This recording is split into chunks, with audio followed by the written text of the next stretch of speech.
Welcome to The Explainer. Okay, let's jump right in. You know, when you stand on a beach and look out at the ocean, it feels completely boundless, doesn't it? It just seems limitless, way too vast for any single nation to actually own or control. But, as we're going to explore today, true global power doesn't actually come from controlling the open sea. Instead, it comes down to holding the keys to a few incredibly tiny, hyper-strategic geographic bottlenecks. So, what exactly is a choke point? Well, our foundational definition here is absolutely crucial. A choke point isn't just a narrow stretch of water on a map. It's a vital geopolitical artery where international trade, military might, and immense global wealth are all heavily concentrated. And crucially, it's where they can be easily disrupted.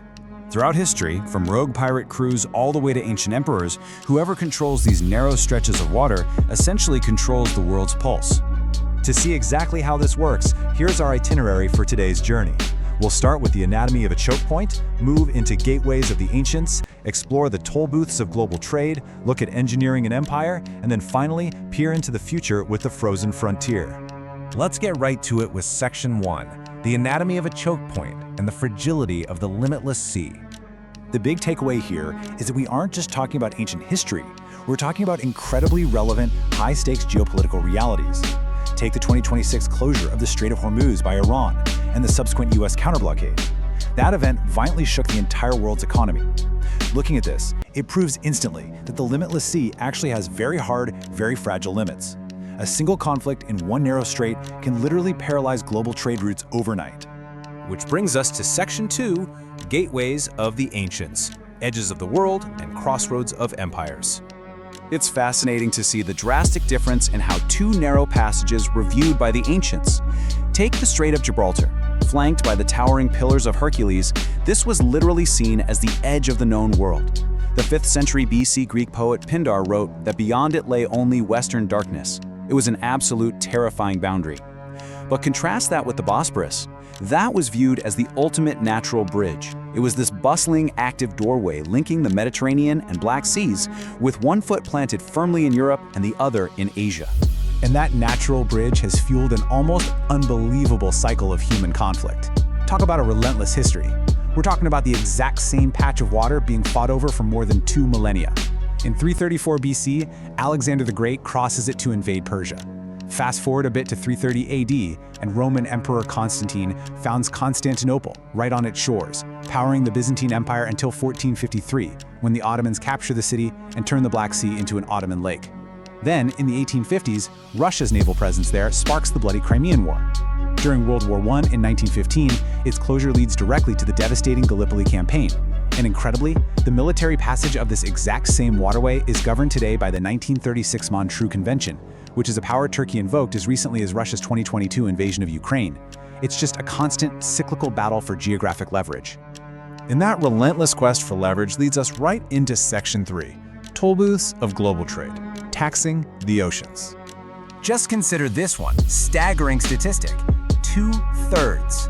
Imagine controlling a sliver of water so incredibly lucrative that it basically funds your entire country.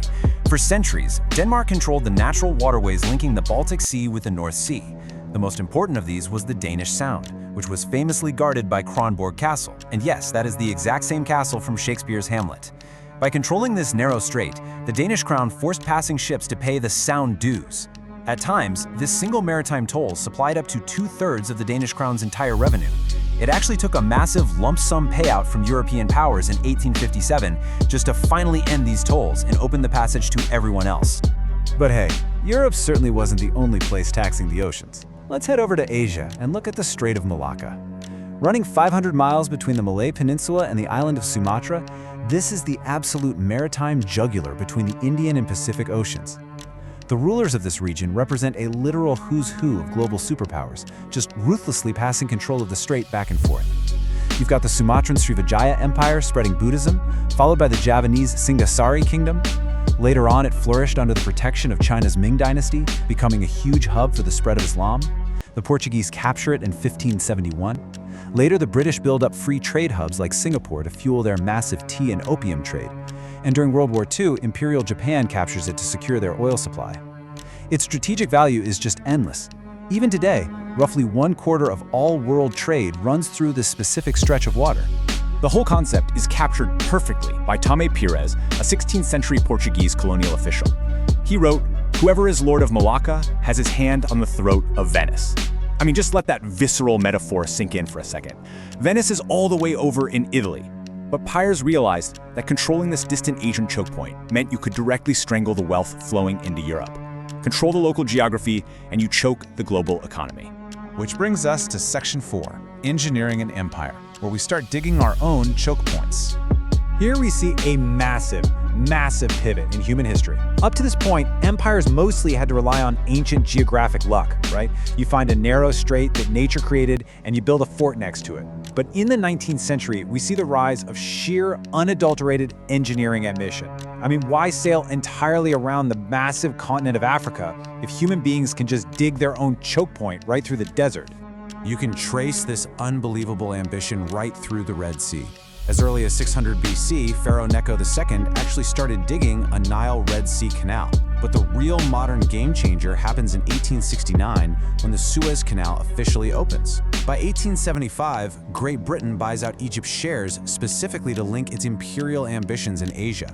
The canal's strategic value was so immense, it became a constant flashpoint. In 1956, Egyptian President Gamal Abdel Nasser nationalizes it, sparking the massive Suez Crisis. After the 1967 Six-Day War, the canal was completely closed for nearly 8 years. And then, jumping to 2021, the entire globe gets this painful reminder of the canal's fragility when a single container ship, the Ever Given, gets blown sideways in high winds and literally blocks world trade for 6 days.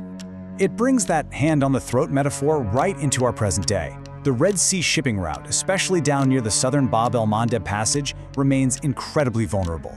Whether we're talking about the persistent threat of Somali piracy, regional conflicts triggering Houthi strikes, or just a giant cargo ship getting stuck in the mud because of some wind, we have clearly engineered our own incredible commercial choke points. But in doing so, we've engineered our own profound vulnerabilities too. This leads us to our final stop today, Section 5, the frozen frontier and the future of global trade. Looking up north reveals the heavy human cost of seeking out these global shortcuts. For centuries, European maps showed this hypothetical northern sea route to Asia. Explorers from John Cabot to Henry Hudson launched desperate, often deadly quests looking for the Northwest Passage. But here is the stark reality.